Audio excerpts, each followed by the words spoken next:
everyone, and welcome to all new Comic Book Late Night Live. I'm your host, Captain Logan. We've got an exciting show for you tonight. We've got a brand new format. We're going to roll that out for you in just a second. First of all, I want to introduce our new co-host, Eric Holden. He's going to be working with us on the show now, and as always, it's the Curious Lo. Hello! I have not gone away. We've just added more people to the show. Oh, no, we can't lose Lo. Is that like an April O'Neil jacket? It does look kind of like an April O'Neil jacket. It's a Portal Aperture Science jacket. Oh, that's pretty cool. But it is sort of that guy. Although the more I'm looking at it, it's more peach, but before it's canary. Anyway, so everybody, thanks a lot for being here. If you're watching live, thanks for watching. If you're watching after the fact, we have rebooted this show once again because we're like DC Comics, and the channel Marvel. And the channel has been sort of like DC Comics this year since we commandeered the Rebirth title and all of that. In adding Eric, I decided it was high time we put some segments back into the show, and so what we're going to do for you tonight is we're going to open here in just a second with a trivia question.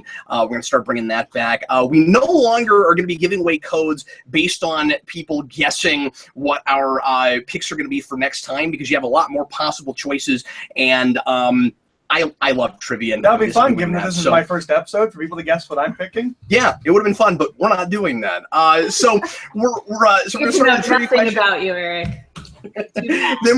Then we're going to go into a couple of news stories. We're going to talk to you each time now, whenever there is anything to mention about new titles that have been announced. That'll be primarily what we do in our little news section. We're not going to make this a full-blown news show. It's just going to be a short section that we do before we get into the new books, because this is really the only place we're talking about new comics, and I thought it would make sense to start bringing up new titles that get announced. So we're going to do that.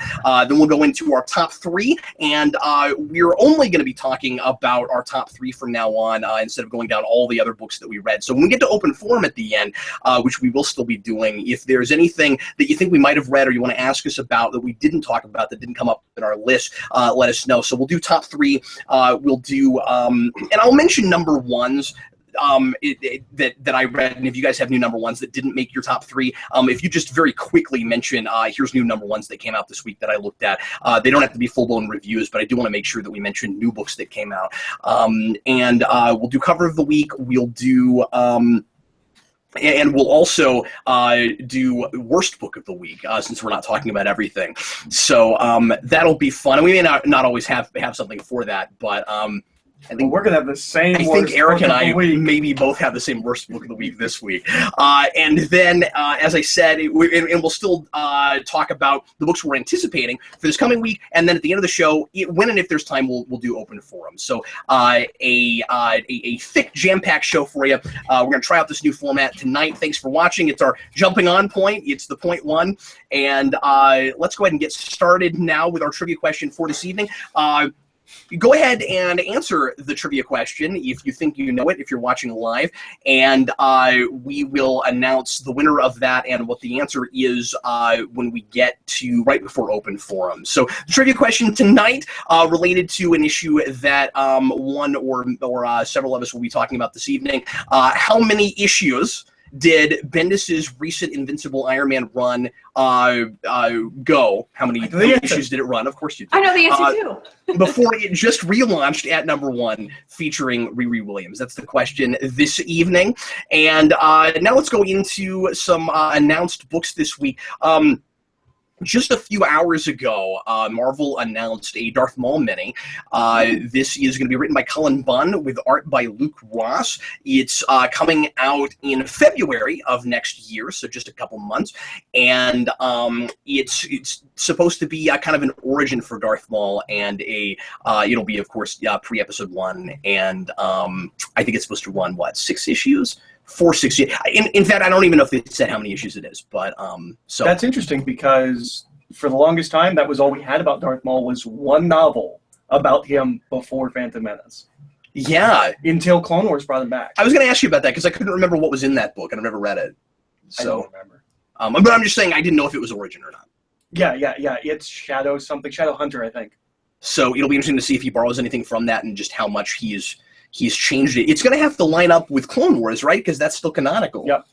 it will have to. It should line up better than Shadowhunter did. Cover looks pretty cool. I'm relatively excited about that. A lot of people have been wanting, some Clone Wars era He stuff. is the and Boba we've had Fett of the prequels. Oh yeah, absolutely he is. Sure. And if that catches on and takes off, I predict an ongoing. Oh really? Because Vader got one, and people love Darth Maul. I could really see like a limited ongoing. Like Darth Vader. 12 issues, 20, 25 issues. Yeah. If it's successful, if it sells, and I think of the minis, that one is likely to do as well or better than any of them have. Personally, so I love Darth Maul, and I'm sure like lots of people love Darth Maul. But unpopular opinion, my favorite of the prequels is Phantom Menace. It's not the worst of the prequels. That's I will true. agree with you on that. Mm-hmm. I love the aesthetic and the atmosphere of that movie. I certainly. can't stand the next two. They just bleed together with action, and I just can't anymore. But yeah, I'd be all over a Darth Maul comic. I'm excited. I think it'll be good. Aesthetis in Exile says it all comes down to justify more than how cool he looks, which is, They did that in Clone Wars. Yeah. The Darth Maul stuff in Clone Wars is the best stuff in Clone Wars, in my opinion. So you don't think we're still trying to do that? You think now he has kind of a legacy and a mythology? Yeah, no, absolutely, because he has a whole backstory, kind of, where he comes from, his people. That's all in Clone Wars. Mm-hmm. I watched, because that was like a 3 or 4 parter, was it not? We set up when it's introduced his brother, and we're kind of learning about him through that. Mm-hmm. With I forget what his brother's name is, but it's dumb. But I mean, when he first comes in, I think that's like a 7-part and then he comes episode. in season is with spider legs. Yes, that's super cool. I watched that out of context just because I was kind of curious about it, and I didn't love it, but I thought it was interesting. Don't watch the rest of the show. That's the best that show ever gets. Really? Okay.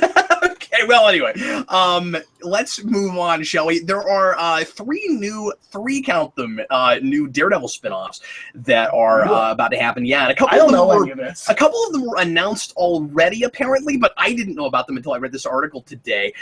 Which it's really interesting, right? That like Mark Waid's Daredevil was so popular, and now we're getting these new Daredevil spin-off books, but I think the new run has been doing pretty well, and I think it makes more sense now with the more Bendis / Miller kind of aesthetic. You mean you would do Daredevil book? these 3-level things? Yeah, well, that was a Daredevil book too, but this is more of the kind of Daredevil book that when you think of Daredevil, you need to read more of it before you can have an opinion about that. That's not fair. It goes to some real dark places, and it goes to some gritty places too. But anyway, so we're getting a Kingpin book, a Bullseye book, and an Elektra book. None of them for his sidekick. That's surprising, yeah. The Kingpin book is, and 2 of these are ongoings and 1 is a mini. So Bullseye is a mini. The other 2 are ongoings.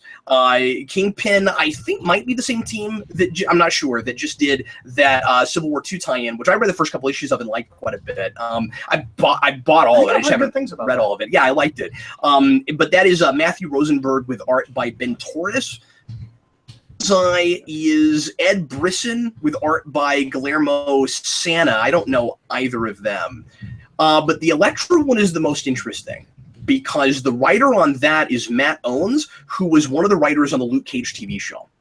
Oh, interesting. And I'm stoked about that. And art there from Alec Morgan, who is also someone that doesn't immediately ring any bells. Those are the 2 news items I wanted to bring up. Bullseye and Kingpin and Elektra, are they playing in the Daredevil right now? Or do they just happen to be Daredevil characters that are also getting books? Elektra has been in an arc that in a couple issues that weren't great. I don't think Bullseye's been in there yet.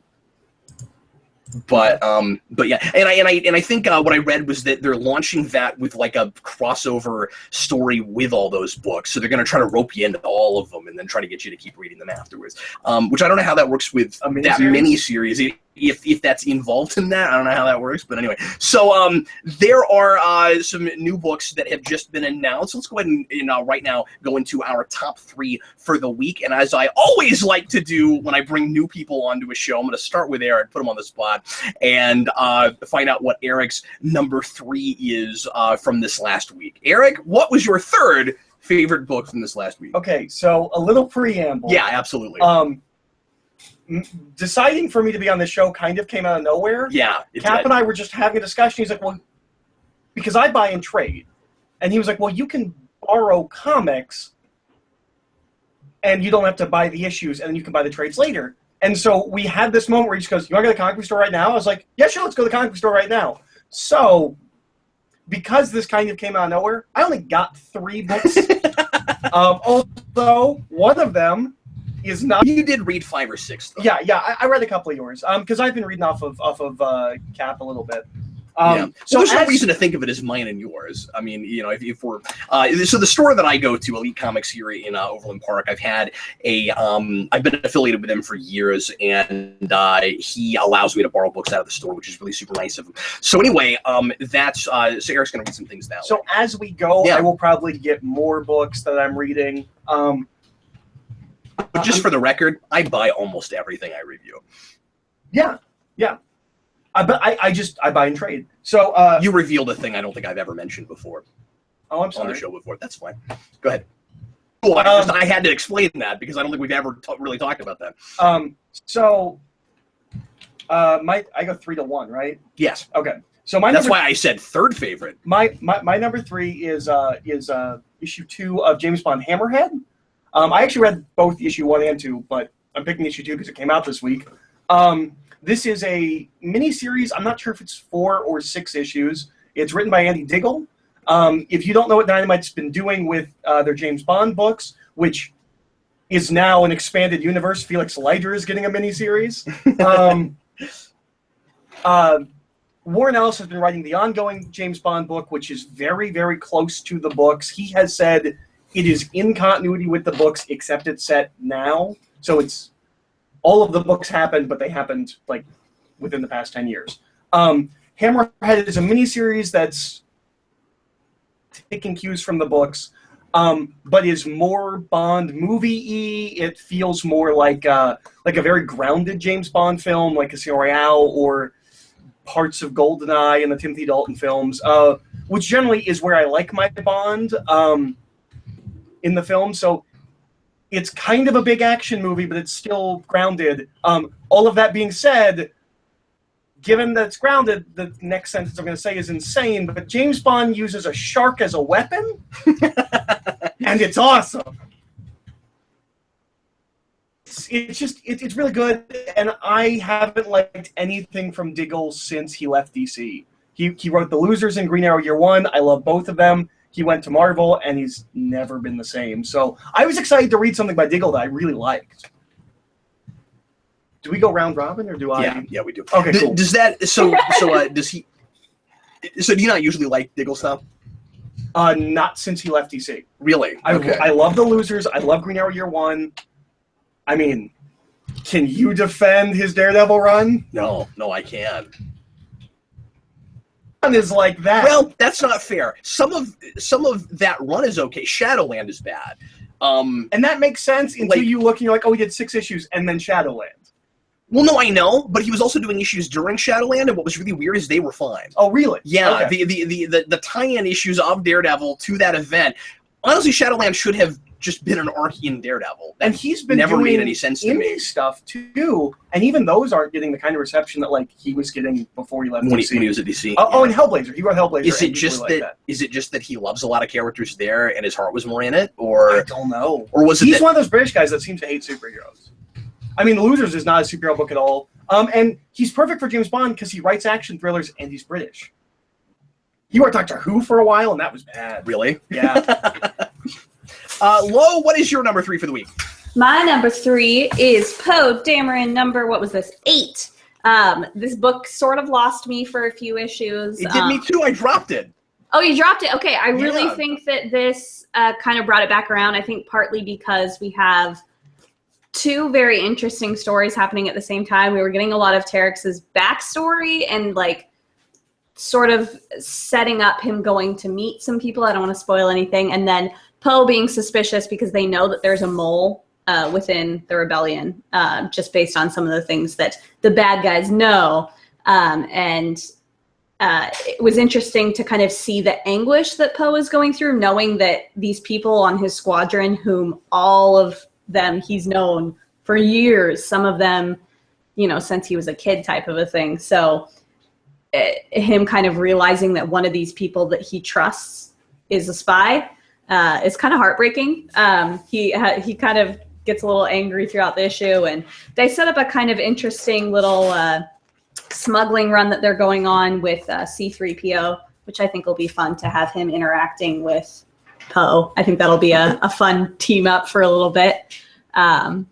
So yeah, I liked it overall. It brought me back in because I've been sort of panning it for the last maybe 3 or 4 issues. So I'm excited again for this because you guys know how much I love Poe Dameron. So I'm looking forward to hopefully it kind of getting me back into this ongoing. My number 3 this time, I was a little surprised this made it again. It's been a while. This is New Superman number 5, the, of course, Chinese Superman. And this is a book that I kind of feel like I'm the only person reading. I don't know anybody else that's reading this. I haven't talked to anybody. I don't know if it's doing well. It ought to be. I think it's wonderful. This book is really interesting because it feels super lighthearted, and its politics are really heavy. So you have right now, and this is definitely the best issue of this book so far. The number 1 is solid, but this is great. And if you haven't tried this book at all, I think number 5 is maybe an okay place to start. I think after that, you would want to go back to the beginning probably, but this is one of those issues that I could see really getting people into it if they had a chance to pick it up and look at it. So what we've got going on with this right now is, there's a lot of stuff with this book, so I'll try not to go on too long and see if I can truncate a synopsis of this. But you have this kid that gets Superman's powers, and he is and he's brought into this Chinese government kind of shadow organization and forced to be a superhero on the Justice League of China, and it's this like mandated government thing. On the other side, you have so you have super hyphen woman, or not super hyphen, you have Wonder hyphen woman, and you have Bat hyphen man, and I love Bat hyphen man. He's great, and I've said this before, but but his last name is Bakesy with an I, which just cracks me up because I always just imagine Steve Baxey as him. And anyway, and because we know Steve is bad, and there's this great place in this where he does something nobody can explain. He says, "Because I'm Bat hyphen man." I just love that. But anyway, so you have this other organization that is like freedom fighters, like civilians trying to take down the oppressive government. And there's and we find out at the end of last issue that the leader of that team, or at least one of them, I'm actually not sure if he's the leader of them, but he is the New Superman's father, and we know that he hates this shadow organization before we even know if it's real, and he's kind of a conspiracy theorist. Turns out that whole thing is real, and that he's also the leader of these freedom fighters. And there's this wonderful we play with shades of gray in a really great way in this book, where nobody is fully right and nobody is fully wrong. The freedom fighters have kind of lost their way, and they're kind of resorting to the kind of tactics that they're against in order to win their cause. And of course the kind of Chinese government is oppressive, and so it's really interesting because both sides are calling each other supervillains. And New Superman gets caught in the middle of this, where he has this kind of loyalty choice he has to make, and he makes kind of the one you would expect, but it's handled really well. And I like that this is a kid that, in the middle of all these heavy politics, just wants fame and fortune and has no values whatsoever. And he's developing a value system throughout the course of this. But the real reason I put this at my number 3 is because we discover here, and this is a little bit of a spoiler. It happens about halfway in the middle, but I have to mention this because this would be the thing that might get you to pick the book up. We find out that this Superman is a reverse Hulk. So his powers only work when his heart's in the right place. I love that. That's so cool. If his values line up with Superman, if he has Superman's ideals, his powers work. And his powers have been fritzing out this whole time, and we didn't know why. And it's revealed this issue that it's because that when he's not altruistic, he can't use Superman's powers. So anyway, I'm in love with this right now, and had been digging on it, but it's a whole nother level here, and it's also I gotta mention it's a long read. I mean, it takes a while to get through because it's super wordy, but I think the pacing is fair for the material. There's a lot going on. Let's go back to Eric now. You gotta pass me my number 2. No, you don't need your number 2. There you go. A book that I had no intention of reading, Cap just handed me and said, that will keep happening. I know you don't like this character or this writer, but hey, you might like this. I don't want to be the guy that just loves things where the main character is incredibly self-loathing and depressed. But my number 2 is the Unworthy Thor. Self-loathing, depressed Thor. Kind of wandering. I haven't read any of Aaron's run. So I don't know why he's not worthy. What happened? I don't know where he's been. Honestly, I've been reading that stuff off and on this whole time, and I'm a little fuzzy on why he's unworthy. I liked that we had old school like captions where like it said like see original sin, see this. That was nice. Similar way to, I think, kind of Remender's Captain America, where I really connected with Remender's Captain America because he broke him and made him a really human character. Where I was like, oh, I never really liked Captain America, but now that like he's a character, I can really get into him. And I have that with a little bit with Thor here, where like he's at such a low place. Like I feel like I have an into his psyche where I'm like, oh, like I can kind of get into Thor a little bit here. And it's at the same time really fun. There is a genuinely funny joke, which when I've read of Aaron, I don't generally like his humor. I feel like it's a lot of times doesn't need to be there. It's kind of meme baiting. Kind of Bendis has been doing this lately. But there's a joke where Thor says to someone, "What did I have for dinner?" And he says, alcohol and self-loathing, and I thought that was hysterical. Oh, I thought that was just a good description of his life right there. That was clever before it was funny. I thought it was funny. I have a darker sense of humor than you. True. Thor is flying around on. Yeah. Mm-hmm. And it's Truth Gnasher, which was his goat in Simonson. Oh, really? Yeah. Oh, cool. I'm sure that's probably his goat in mythology. I don't know if there's a mythological Thor goat. I'm not aware. Well, do you know if there's a mythological Thor goat? Anybody in the comments, if you know if there is a mythological Thor goat, please leave Not that I've heard of. I know about Odin's horse and where that comes from, and that's an interesting story. But I thought this book was really well written. It had this nice balance of being a really dark, depressing book, at least from Thor's perspective, while being a really fun, big adventure book that sets off to... It seems like we're just going to have 2 Thors, right? Like, the way that this book is set, it seems like we are going to keep Jane as Thor, and Thor is going to be Thor again. And it will never be confusing at parties, ever. I think almost certainly that will happen. And I would think if her run hadn't lasted as long as it has, I mean, I guess she's into a second one now, I would have thought that maybe when he comes back, she'll get some other name, because it's like he's not worthy of the name, so she gets it. And it wasn't a mantle before, but he's made me kind of buy into that. Okay. It's very fantasy-esque to... Like, a name is an important thing and you can lose it. It's very Tolkien-esque. As easy as it is to look at that as an excuse to have somebody else, get to be Thor so that we can, make up new characters and stuff. I think he did it right. I thought that was believable. But what I was going to say is, it's gone on long enough now. I kind of don't think that'll happen. I think they'll both be Thors. And we've done that before. And that's kind of fun because we had all those Thors running around during Secret Wars. Yeah. And also, Aaron's run begins with 3 Thors in different time periods who eventually meet up and work together. So he starts with a multiple Thor kind of idea. And I'm actually surprised you like this as well as you do, because I kind of think this is almost a full-blown fantasy book. I mean, it's kind of cosmic fantasy, but yeah, this is a real, like, I feel like this is a really strong fantasy book.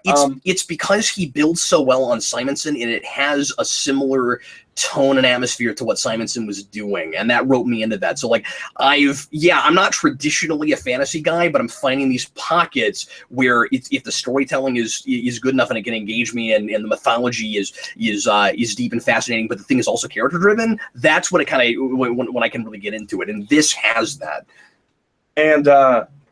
And there have been many Thors over a period of time, but my favorite Thor shows up, and it's not Thunderstrike.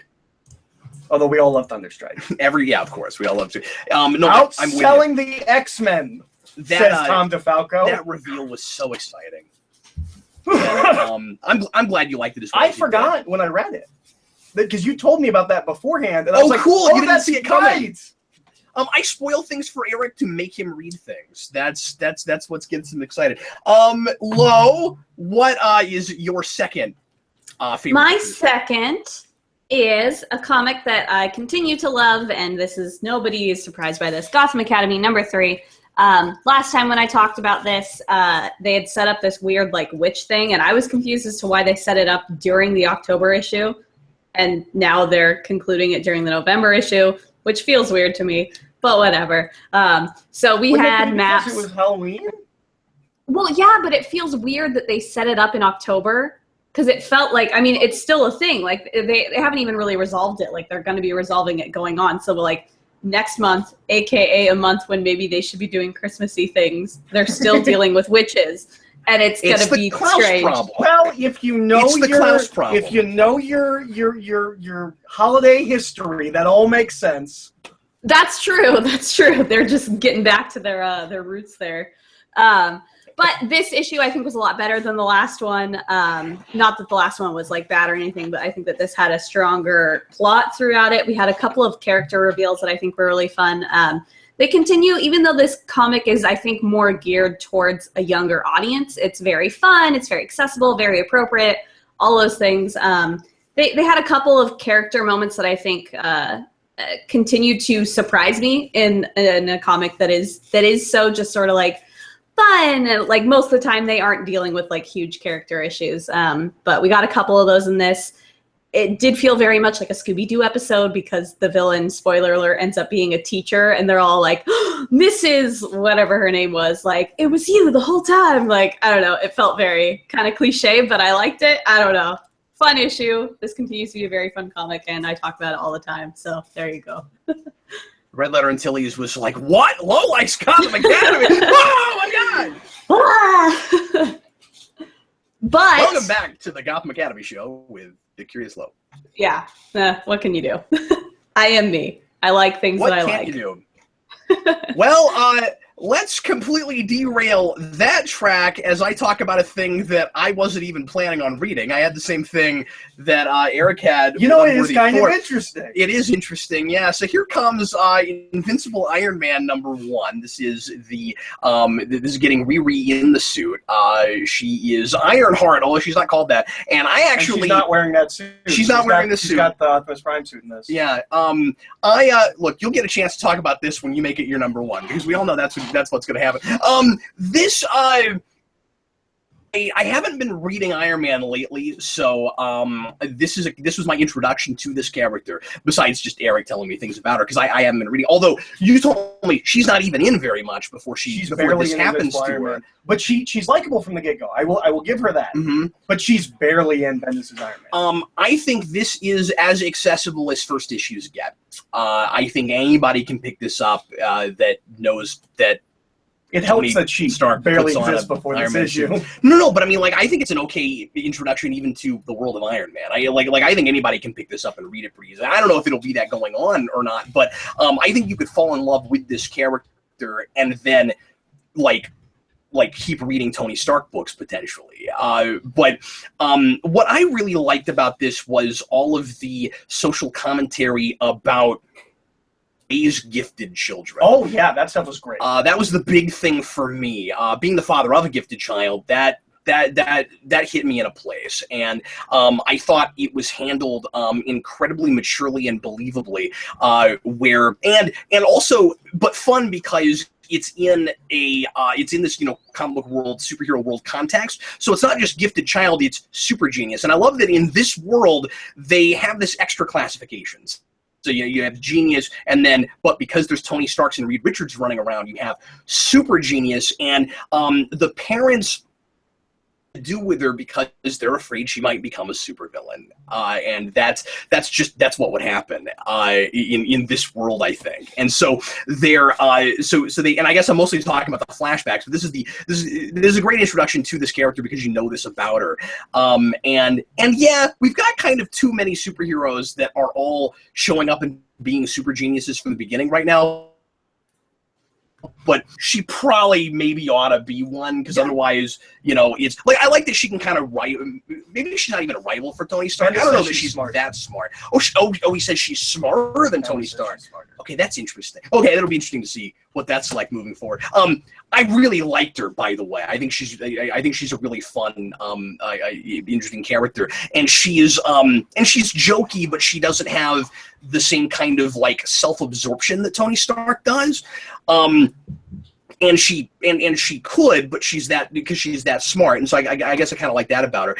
But I like this idea that her parents are like really sheltering because they're afraid of what she could turn into, and they keep trying to make the world all candy and rainbows because they're afraid of what'll happen, and they won't her let her. Dad's thing about saying it's a good day, or yeah. it's a nice day today. Mm-hmm. Every day. And I like that, they're given at the beginning by a doctor or a psychiatrist, and that's not what he's talking about. That's not what he's is you guys need to keep her interested in life because it's so easy to get bored. She can't be challenged, and they get paranoid. That's not what they're doing. So anyway, I guess I liked it more for the flashbacks than anything. My big, and I mean, I know these are recommendations. My big issue with it was I thought as a super genius, she should have figured out how to beat the bad guy easier than she did. I thought that was kind of weird. I loved, though, the mutant she fights, at least the power. She fights this mutant that has the power to make monsters based on her own DNA, and I thought that was kind of a cool power. I've never had one before. Can I give my big? He's really good at coming up with new powers. But the things I really like about his X-Men, gold balls. I never would have thought of gold balls.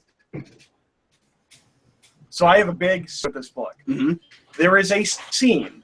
It's in the flashbacks where we have a double tragic history where two people get shot at once. One runs to one of them that gets shot and goes, "No!" And then another character runs to the other person that got shot and goes, "Why?" And I just couldn't deal with it. That's too silly for this material. Yeah, absolutely. And of course,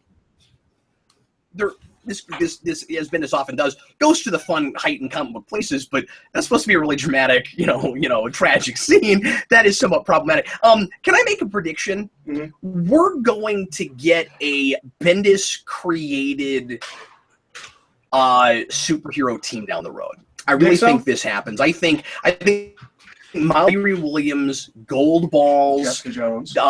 I maybe not, because I would assume that they would all that he might. What I'm saying is, like the younger characters, the teenage characters, or like the early 20s characters. I would think he would have like for lack of a better term, like a Bendis creative millennial team. Is kind of the sense I'm getting. He'll throw in Geldorf just because he's got a couple other characters he created in Ultimate. Yeah, and they're still around. Oh so, yeah, the Boomers, Boom, something like that. Yes. Mm-hmm. Yeah, I can't remember what her name is. And Geldorf, because he hates me. I don't know who that is. He's a character from Ultimate Spider-Man that I hate with a thousand burning. Okay. Lo, what is? Are we? Am I right in the? We should be going to Eric next. We're going to Eric next. Thank you. Go ahead. Okay, so my number one is a book that I didn't know existed until recently. A guy at work told me about it, and I was like, "Oh, I didn't even know that was coming out." I have recently decided, before the Netflix shows drops, I'm just going to read all of Iron Fist. Almost all of Iron Fist is currently in trade. Oh, I thought this was your number one. Oh, I forgot about that. I like this book. It's okay. I totally forgot about Iron Fist. Sorry. No. Okay, but that would have been your number 3 if you hadn't read Unworthy Thor, Yes, it right? would have. That's why I thought that was in your rotation. Sorry. It would have been my number 3 if it wasn't for Unworthy. This is interesting to no one else but us. But I'm currently on kind of like a kung fu kick. So I started reading Iron Fist. I'm like, I'm just going to read all of it. There's not that much of it. Read all of it. So I picked up issue 10 of Power Man and Iron Fist, which is written by David Walker, who wrote Nighthawk, which was one of those books no one read, and then the second was canceled. The entire internet turned upside down. Because how dare Marvel cancel a book no one was reading? And I got it. Pesky business. It's not like you're trying to make money or anything. I got it because it was one of these newfangled new number ones that's not a number one thing. And I was like, you know what? I'll try it. I'll jump on. I would describe this the same way you described Superman as... Reverse Hulk? No. Lighthearted but heavy politically. Yeah. So this book kind of feels like a combination to me of Fraction's Hawkeye and Spear Foes of Spider-Man. It is a very jokey book. To say the main kind of, or a major part of the plot is there is someone who has created a program that can create an arrest warrant for anyone and create a criminal background. And they'll get arrested, and they will go to prison. Oh, geez. It's all set in Harlem. This arc is called Harlem Burns. Harlem Burns starts now. That could just be the way it's written on the cover. No. Do you see where the parentheses are, Eric? That's not how that... Or parentheses, quotation marks? Well, it could be Harlem Burns starts now.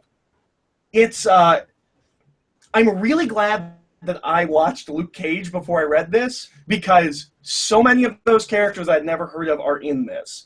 Black Mariah's in this, Cottonmouth is in this, Tombstone's in this. He wasn't in that. But there's a lot of those characters that are here. No, but Marvel almost certainly has the rights to him now, because I mean, that could have been part of a Spider-Man package, I don't know, but he ought to show up someplace. Characters very different from how they are in the show. I don't know how accurate they are to old Luke Cage comics, but they're here.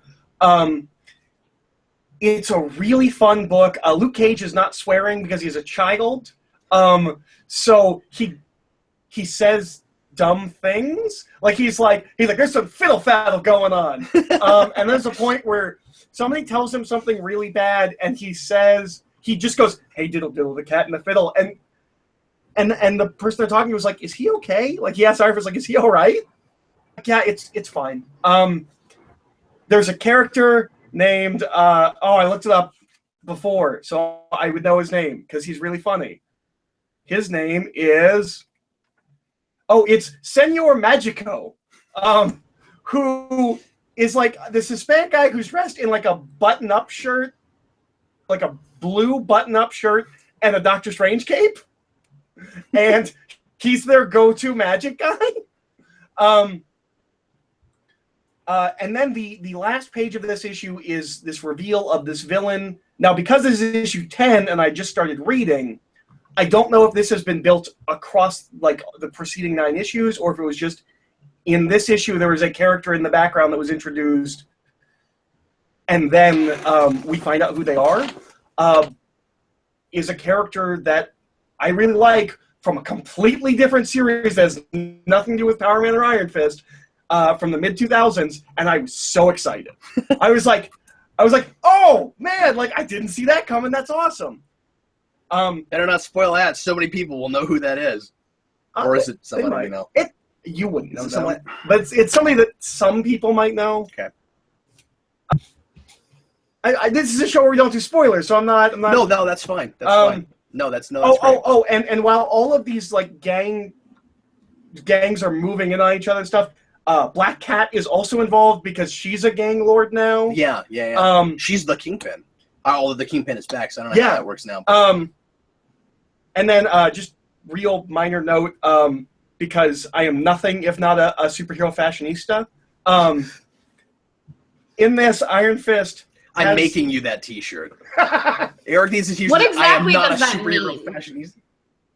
Means that I have a lot of things to say about superhero costumes. Okay, which Cap all right. can attest to. Oh no, he's upset. He did not go into his Luke Cage tiara rant on our spoiler cast. That was supposed to happen anyway. I feel like we talked about it afterwards, though, because that is ringing a bell. So Iron Fist has this slightly altered costume that is almost like a jumpsuit, clearly based on the jumpsuit that Bruce Lee wears in Enter the Dragon.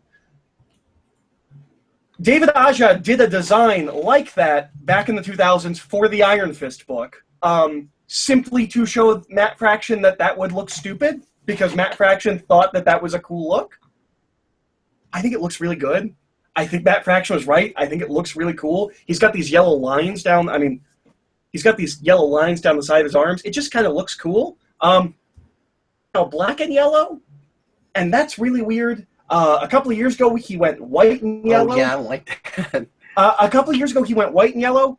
Every Iron Fist in history has worn green and yellow. It feels really weird that he would not be wearing green and yellow, unless it has been explained in the previous 9 issues and it's an actual character thing. It looks like a workout suit you'd take to the gym or something. Like, yeah, when you reverse the colors, it doesn't look like a superhero costume anymore. It looks like sweatpants. It looks like a jump. It's Bruce Lee wears in Enter the Dragon, but as a superhero costume.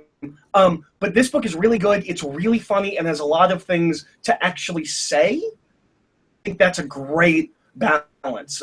So yeah, I didn't even know this book existed. I'm really worried it's going to get canceled on me. Book, it's really good. Well, what is your number one? My number one is Gwenpool number 8. Surprise, surprise, I still like this book. I need to talk about every issue because that's just how much of an impact it makes on me every single week. This is something really silly that doesn't make or break an issue, but there was this little line where one of the characters swore, but of course it was like, symbols. And I just picked it up so that I can talk about that part of it. Go ahead. She just offhandedly goes, "There's no way they're going to print what you just said." And like, it's such an offhanded little joke. Since if you aren't aware, her character origin is that she's from presumably our world, where there are no superheroes, and she reads comics and all that sort of stuff. So she makes a lot of references to like how comic books are made and how she like knows the conventions of how things are going to go down. And in this one, she went into a big kind of rant about how the police are completely useless in the comic world. And like in her world, she's like, if your CIA was any good, you wouldn't need S.H.I.E.L.D. and like all these different things. But yeah, that one little moment where she's like, there's no way they're going to print what you just said. It made me actually laugh out loud, which I thought was clever in just a little one-liner sort of way. I also have to give a shout out to Gwen telling everybody their part of the plan that of course goes horribly awry. But like her version of like what each of the characters was gonna do and her basically like doing impressions of them. I don't know. I just thought it was very funny. And how the art style slightly changed as she was talking about it. It was a very fun issue, even if at the end it sort of sets up a bit of a new status quo. I don't know how long it will last, but we got kind of a fun character villain reveal as well. And since we really only be dealing with MODOK, it's nice to have somebody else who seems like an actual threat, because so far it's been lots of like little things, like giant squid aliens, which are silly at best. So Secret Robot Man is kind of fun and comic booky. So I think she'll have fun with that. What about you, Cap? Well, I want to say a couple things about that. That didn't make my top 3 this time, but no, I love the whole the police are a plot device thing. That's great. They're totally useless. Why do we have them? We never needed police. It's great. But no, I agree with you with Secret Robot Man. My thing though with Secret Robot, which is just what we're gonna call him now, with Secret Robot Man.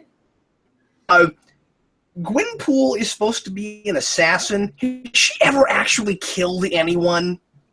Yeah, she's definitely tried to. That's what I'm saying. I'm not sure we haven't just come up with is that every time she sets herself so that she up as doesn't. an assassin. But part of her thing is that she has no powers and no training, so she does kind of like fumble up pretty much everything that she sets her mind to. And when she was teamed up with Miles Morales, she like tried to kill a kid. But that's so the reason I bring it up. Her morals are not exactly on straight. But the fact that she just fired a gun at that guy's face, I was like, whoa. She just went there. But that's my point is, but that's my point is that I think we're coming up with excuses so that she can be a real full-blown superhero when we decide to take her there. Because right now she's okay with just murdering anybody she wants to, but I don't think she ever actually has. Yeah. Since she's in a comic book, she should at some point realize this is going on and start talking about it. That would be amazing, and honestly, I wouldn't put it past them to make that to have her make that realization, because they've done a lot of smart stuff with her so far. So. Oh, they have.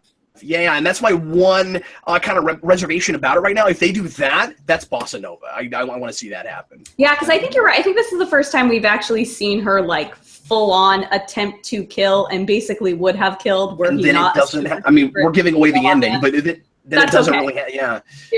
Because we're the only two people on the planet still reading this book, I think. Yeah. I don't know. I have no idea. But yeah, I really liked it, as always. What's your number one?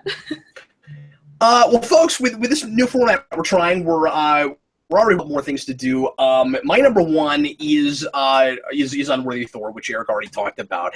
I don't have a great deal more to add, I don't think, so I'm not going to talk a lot about it. I will say that I'm glad to see him paying off some things he set up really early on. Somebody in the comments, they said it set up really early on in his previous run.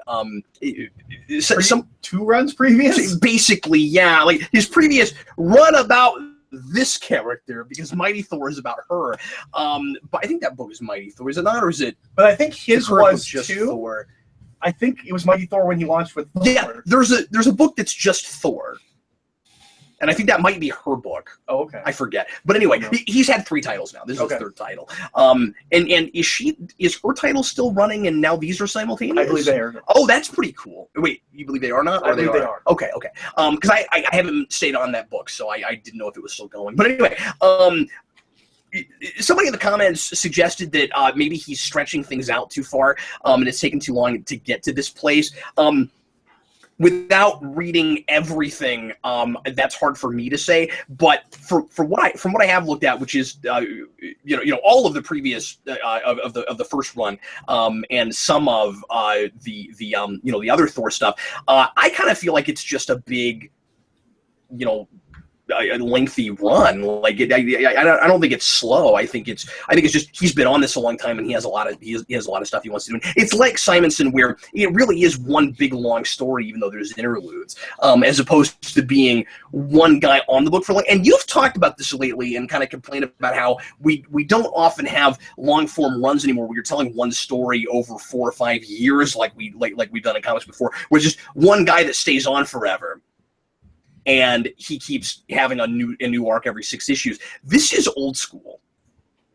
The fact that we keep renumbering it, renumbering them. Let's go on now to cover of the week. What is everybody's favorite cover this week? And I have not picked one. Yeah, I should have told you about that, Eric. We're still figuring out the kinks with this show. I'm gonna go with Ultimate 12. Did that come out this week? Well, you have to have it in front of you, Eric. Go ahead, Lo. My favorite cover this week is Scooby Apocalypse number 7. Big, bright colors, big craziness, big letters, big. What about you? My favorite cover this week is Silver Surfer number 7. This is a really fun issue. This is Silver Surfer playing poker. I have issues with this issue. But Silver Surfer and Dawn go to an intergalactic casino because they want they want more risk in their lives. So they go to like Galactic Vegas. And I like this cover because the cards are reflecting off of Silver Surfer's face. So if the person ahead of him is paying attention, they can see what his hand is, and I think that's really funny. But I just like all the aliens in the background rooting for him to win, and it's fun because you can tell he's going to lose because he has the losing hand because it's on his face. Eric, do you have a favorite cover this week? The Detective Comics from this week in your stack there? Yes, it's a great cover. It's an amazing cover. I didn't read this book. I'm not reading Detective. Here, I'll hold it closer to the camera. Yeah, hold it closer to the camera.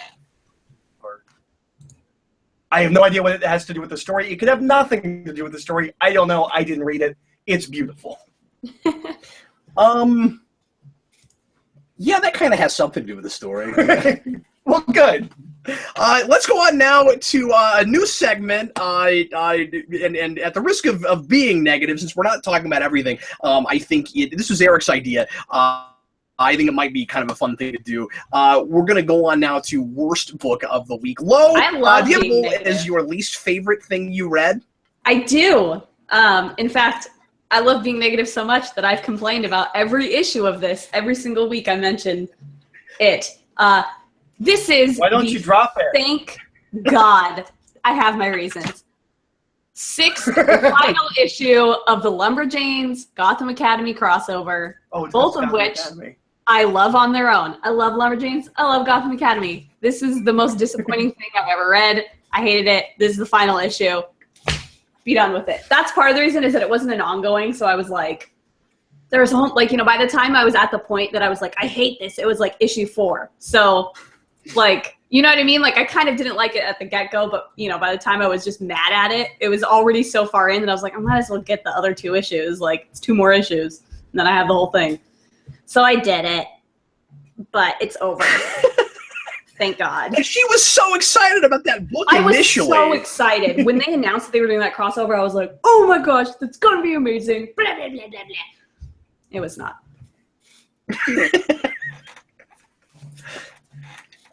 So that is the first accurate first representation of how I react to things. Just blah, blah, blah, blah, blah. We brought Lo onto this show because I wanted more blah blah blah in the reviews. Well, that's funny because I kind of talk like blah blah blah blah blah. Right. Mm-hmm. It's a little bit more grovelly. It's a little more gravelly, really.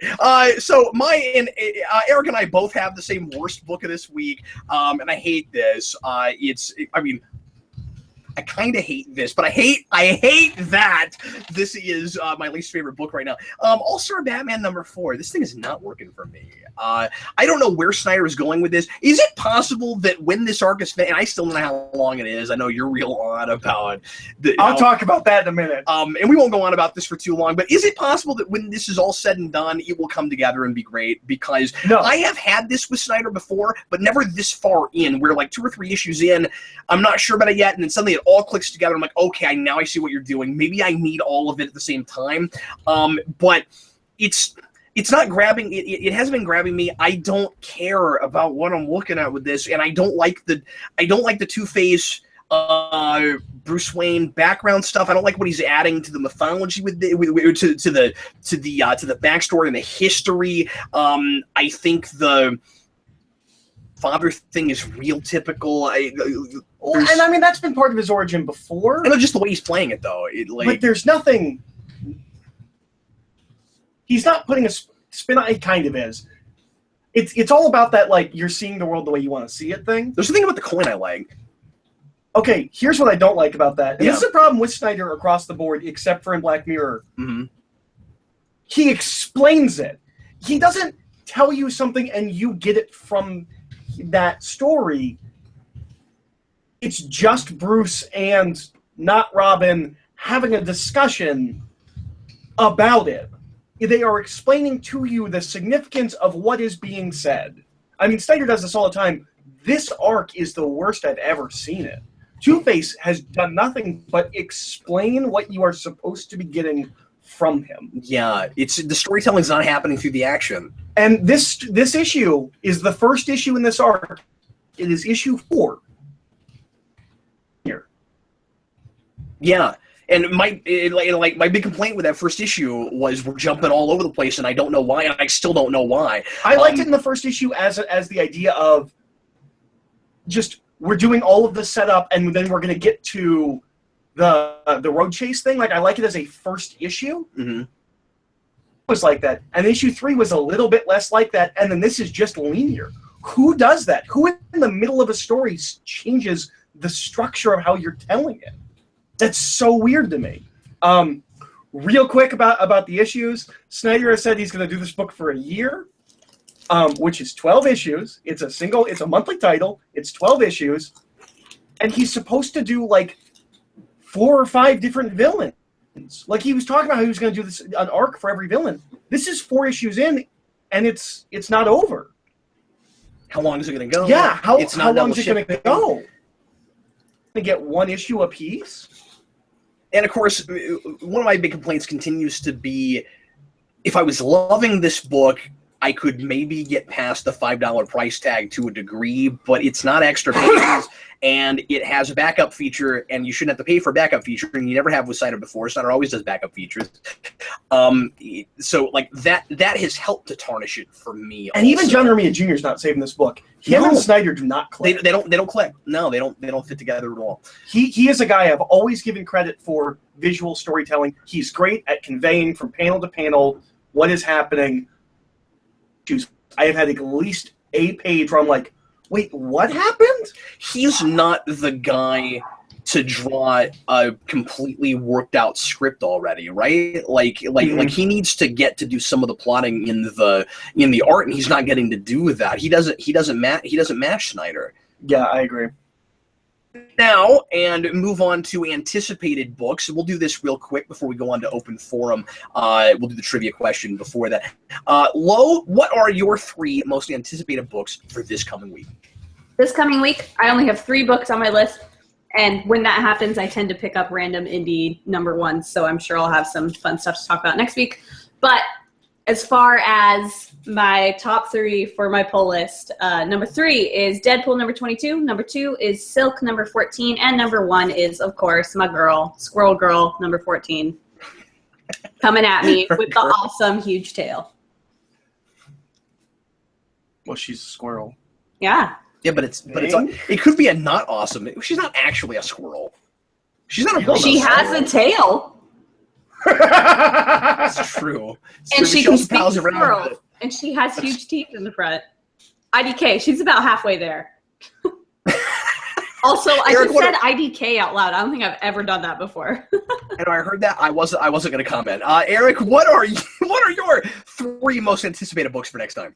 Can you scroll up so I can remember on the notes? Yeah, I mean, you're looking. I remember 2 of them. Oh, are they right there? Yeah. So my 3 are Batman number 11, Jessica Jones number 2, and Infamous Iron Man number 2. Also looking forward to Infamous Iron Man number 2. I finally read the first issue today and thought it was great. You know what? I had a couple of number 1s I wanted to mention. I'll do that in a second.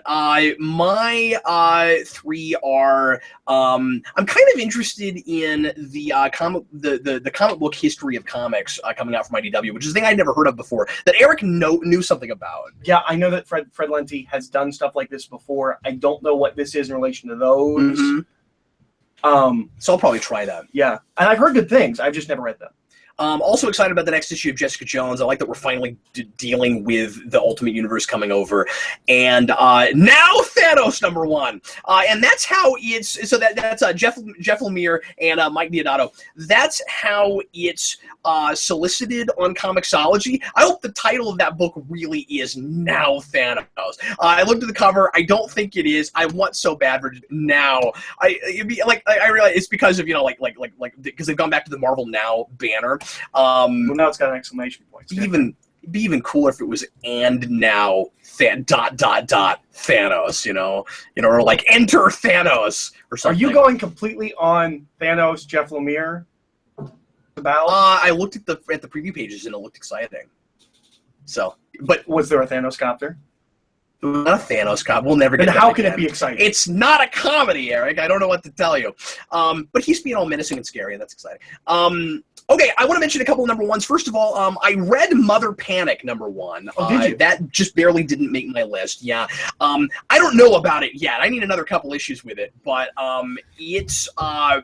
I won't talk a long time about it, but people have been begging me to, or even like irritated with me for not looking at any of the Young Animals books. And if I jumped on a month before, I would have been reading Doom Patrol. I haven't, and I am interested in Doom Patrol. I missed it the week it came out. I had 2 or 3 weeks where I wasn't able to go to the store and we weren't doing the show, so I missed it. But so I decided to try the last of them so far. There's like 4, and it's set in Gotham, and it's basically, best way I can describe it is it's like if you had a Batman Max book, but it's not starring Batman. Are there like Batman rogues in it?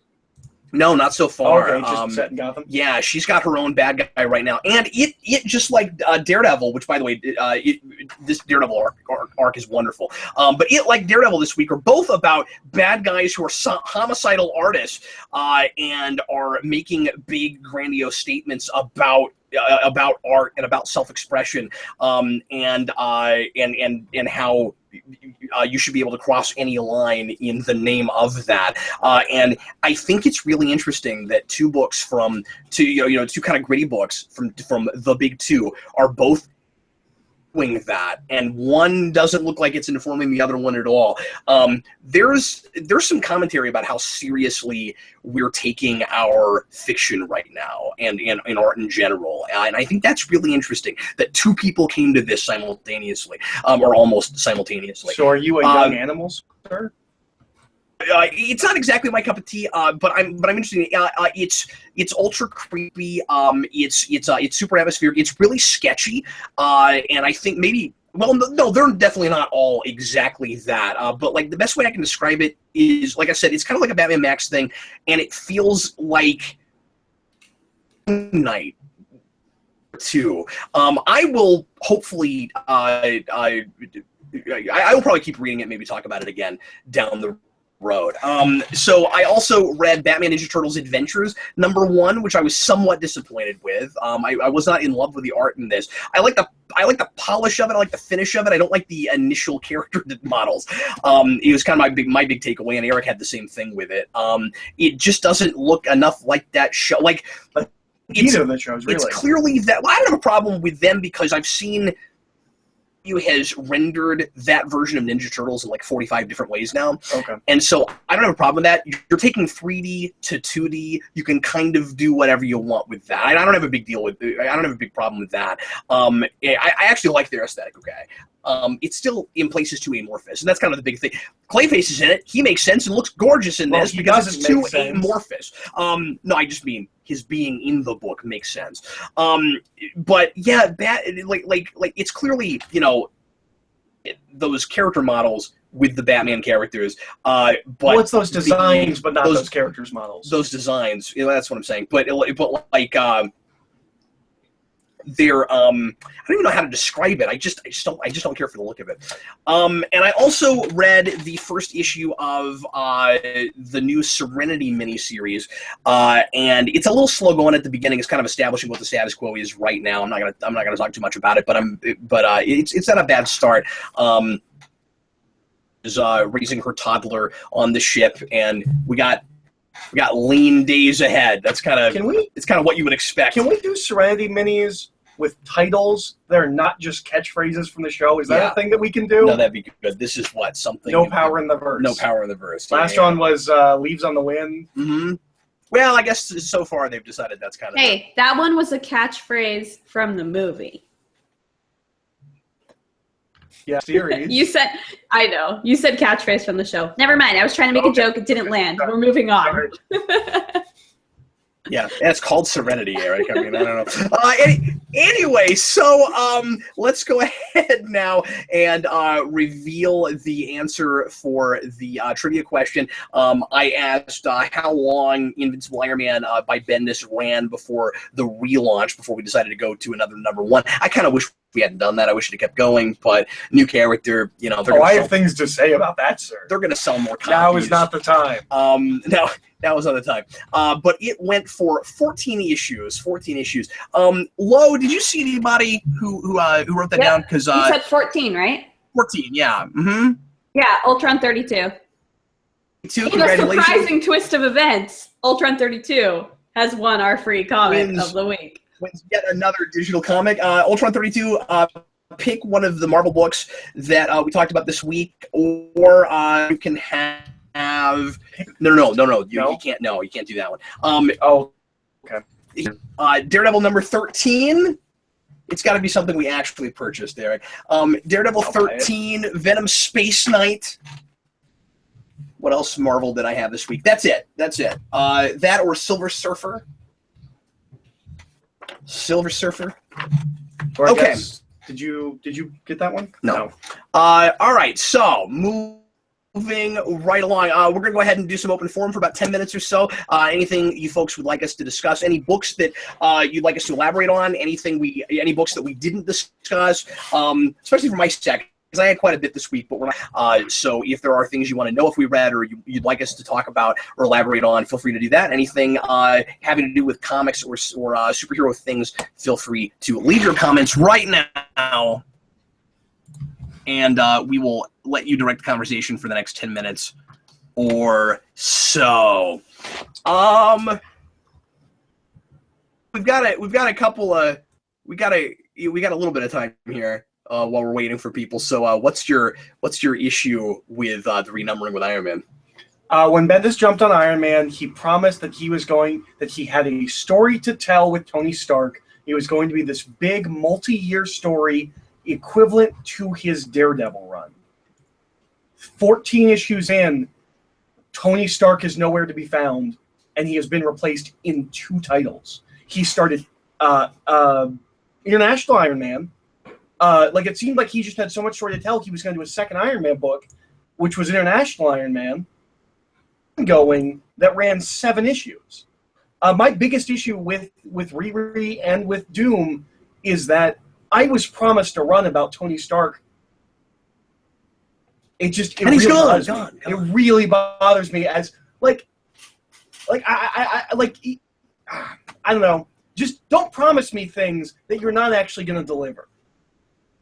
To tell a Tony Stark story on the level of your Daredevil run, which is my favorite run of all comics, and then write Tony Stark out 14 issues in. It bugs me. Having said that, they're both good. They are both good. I think Doom's a little bit better. I like both of them. But I did really enjoy them both, yeah. No, Doom I'm really excited about. Okay. Thoughts on, this is Matt Sci-Fi Fan, thoughts on Flash losing another director? Oh, I didn't know about that. I didn't know about that. Another director? This is yet another. I think this is I guess this is what, the third? But, Well, was the first director 2 people? Wasn't it like a team? I don't know. I've lost track at this point. I feel like this is the third, but that also feels crazy. So I want to say 2 because I feel like it must be wrong saying 3. All DC needs to do is lose 1 director, and his name is Zack Snyder, and all of this gets better. Yeah, but we don't know if he's going to be making anything else after Justice League. It is the third. When the Flash, they said it was creative differences with him. But that was before the changeover, was it not? I thought it was after. I might be wrong. I don't know. I wouldn't take a lot of remember all of this? I know, but I wouldn't take a lot of stock in it having anything to do with Snyder at this point. Until they say that. I'm just saying I wouldn't make that assumption. So I guess my thoughts are, it's a clusterfish. It's fiddlefaddle. Yeah. Sorry, that is the best replacement word for a swear word I've ever heard. Oh man, I'm gonna replace that word 100% with the word fish. Just be like, do it a lot in my fish. personal life. I've been doing this since high school though. That's yeah. See, okay, I do it at work, but I always replace my swear words with Disney characters. So I'll be like, Jiminy Crickets. That's one that I say a lot. we started using Shrek at work. Oh, really? Because somebody found a copy of Scared Shrekless, and so we started using Shrek. Oh my god! It has the sound. Shrek out of me, man. It works really well. Got that hard. Okay, so here's another thing we really need to talk about. That Dope channel brings up something I found out only a couple hours ago, and because of Eric, the new Inhuman show that apparently is, I'm assuming it's spinning out of Agents of S.H.I.E.L.D., but it's going to be on ABC. It's coming out in February. He's saying, and I haven't read this anywhere because I haven't looked this up yet, but he's saying that it's supposed to be filmed entirely with IMAX cameras. cameras, and that the first 2 episodes will premiere next summer in IMAX theaters. So what it sounds like they've done, and I doubt the whole show is actually going to be made that way. I bet it's just those episodes. Yeah. But who knows? I haven't looked at the news. Well, he might know. I don't know. I've not looked at the news. So what it sounds like they've done, Eric, is they've decided not to just indefinitely put off an Inhumans movie, but to make it as a pilot for a TV show. They're weaponizing Fathom events. Yeah. As a it might not be statement Fathom, against though. Marvel What if it's a wide Studios. release? If it's wide release, I mean, IMAX cameras? Like, what if it's wide release? That'd be nuts. But this is, if this show comes out, it's the final nail in the coffin. We are never getting an Inhumans movie. Okay, Marvel that Studios dope will not channel make says it. no cap. The entire series is filmed in IMAX cameras. It's a joint project with IMAX. How does that work? Somebody needs to explain. It's a documentary. It's going to be narrated by a famous person. Somebody needs to explain to me what the point is of making a show. Even Nolan couldn't make a whole movie with IMAX cameras, and I think it's happened at this point, maybe. But I'm just saying that, like, it's on television. What's the point? And I'm like, I projector screen, but it's not IMAX. I just quickly Sorry. searched like IMAX TV show because I was like, well, maybe some other shows do this because somebody in the comments said, I think Game of Thrones does this, which I'm not aware of, and I love Game of Thrones. But no, I'm looking at everything is talking about Marvels and Humans, like 100% of everything on Google. That is wild. So I'm wrong then. This show happens now. If they've already said that's how, maybe at the 11th hour. IMAX, yeah. But like maybe the 11th hour if they lose a record or something. Go to the movie theater every week and see. It doesn't sound like. I mean, it sounds like they're just. He said they're just putting out the first 2 What's episodes. the point? I don't know. Inhuman side of Wouldn't things, it be cool though? If there was a team where we're like sorry, because of course we're obviously all young enough that we didn't get to experience the serials yet. Like I would do that if it was good. That sounds cool. And I don't even care about Inhumans, but just there's a novelty to that kind of gets me. I think that'd be really cool. I don't think they could pull off once a week, though. I feel like they'd have to do once a month. I completely agree with you. I don't think they could either. But if it was there, I think that would be really interesting. interesting. Yeah, it's certainly interesting and different. On the Inhuman side of things, this show has to be Usa and all of those characters. One of the major characters. No. This needs to be the Inhumans. If this is an X-Men light show... It needs to at least open with one of those characters. They could add some of them down the road. But, like... I don't think so. I think this needs to be the Inhumans. Needs to be for whom? As a show. Why? Because if this Why is that important? Because if it's just an X-Men show, that's... I don't know. That's wrong. I don't want that either. But I thought you meant like for it to be successful. or whatever. No. I mean for me, somehow as someone that Agents doesn't of care S.H.I.E.L.D. about is the still Inhumans. on. So like I don't think Humans and the X-Men. I really don't want a TV show that is just Sky going around finding new Inhumans. No, I don't want that I want either. it to be Game of Thrones or Dune or whatever you want to compare it to. Really action-driven to be shot with IMAX cameras. Well, no, it doesn't have to be action-driven. It can be... It has to be big scoping. Sets, big scope. Yeah, that kind of thing. No, that's true. Like if they're shooting with IMAX, they cannot afford to scrimp on the sets, do any of these little facades, because IMAX will pick that right the heck up. And that sounds like a good idea for what I know about the classic Inhumans. It's a giant... It's a kingdom. It's about... It's like a fantasy thing where like there's different people in Black Bolt is the king. That doesn't sound like a broadcast television show. That sounds like another Netflix thing to me. I agree. Yeah, I don't know. That sounds like such a counterintuitive choice to me. Also, surprised it's not Ghost Rider, given that that's all anyone's been talking about. I mean, I also know this is the least viewed season of that show, but the people that are watching it, all they can talk about is Ghost Rider. Huh. What a weird choice. That's going to be interesting. And I mean, I hope it's great. Like, I want one of those shows. I mean, I know we've only had, besides Carter, and I like Carter, but like, you know, if we have finally an Agents of S.H.I.E.L.D. spinoff, because they've been talking about doing something like that forever. Yeah, Most Wanted show. I want it to not be boring, you know, obviously. What happened to Damage Control? Didn't they say they were going to Damage Control at one point? There was talk about it, but I don't think that was ever got the kind so of much sense. the kind of traction Most Wanted almost did. But I have lost track because there's been so many announcements. Remember when there was going to be a Hulk show produced by Guillermo del Toro on ABC Family? Oh, I forgot about that. Yeah. Well, and there was supposed, and then on I can't remember what network we were supposed to get a Cloak and Dagger show, and I haven't heard anything about that. No, that was recently announced, or they maybe recently re-announced it. Oh, did they? Whatever ABC Family became, it's got its own name now. They're doing a Cloak and Dagger. Yeah, it was supposed to be on that. Yeah, Freeform. Yeah. Mm-hmm. Yeah. But I didn't know if it was still on more recently. That it was still happening. Because Freeform just happened this year. Right. Any other questions we should talk about? I think this might be it for us. Everybody, thanks as always for watching. We sure appreciate it. Hope you enjoyed the new format. I know we went a little bit longer tonight. We're going to keep working on kind of solidifying this. I added a couple of extra segments, so we'll see if we can work everything in. But I want to make sure that we're talking a little bit about comic news and stuff on this show. So anyway, I hope everybody enjoyed it, and thanks a bunch for watching. We sure appreciate it. We'll see you again next week. And also remember, we've got Geeks Not Nerds Live on Sunday at 8 Central, so look forward to that. In the meantime, I am Captain Logan. This was Eric Holden. And the Curious Low! Good night, everybody. See you, folks.